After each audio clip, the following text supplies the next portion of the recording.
ناظرین، بعض لوگوں کے دلوں میں واقعی سوراخ ہوتے ہیں۔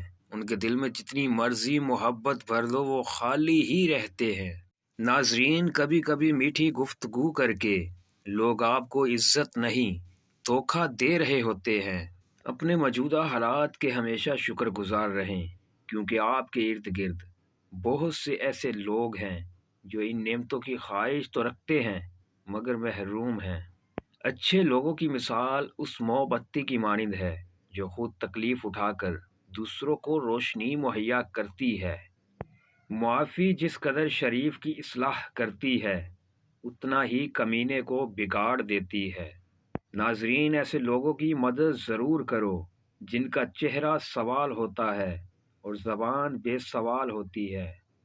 کبھی کبھی ہم غلط نہیں ہوتے، بس ہمارے پاس وہ الفاظ نہیں ہوتے جو ہمیں سچا ثابت کر سکیں۔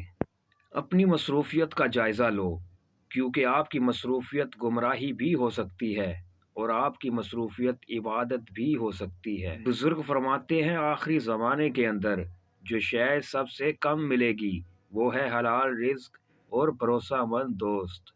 جس انسان کو آزمایا ہو اس کو دوبارہ آزمانا اور ہر شیریں زبان کو دوست جان لینا خطرناک ہے۔ ناظرین، قدرت نے سب انسانوں کو ہیرا ہی بنایا ہے، بس شرط یہ ہے کہ وہی چمکے گا جو گھسے گا۔ زبان کو کنٹرول میں رکھو، کیونکہ یہ ایک ایسا تیر ہے جس کا نشانہ اکثر غلط ہی ہوتا ہے، اور جب تم پر کوئی تنگی آتی ہے تو وہ تمہارے ہاتھ سے کیے گئے کاموں کی وجہ سے تم پر آتی ہے، اور وہ رب بہت سے گناہ معاف کر دیتا ہے۔ تمہاری زبان سے نکلے ہوئے الفاظ تمہارے جسم کو نہیں بلکہ تمہاری روح کو زخمی کرتے ہیں۔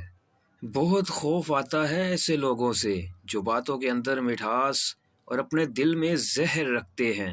جس گھر میں عورت کو دکھ ملتا ہو وہ گھر جلد تباہ و برباد ہو جاتے ہیں۔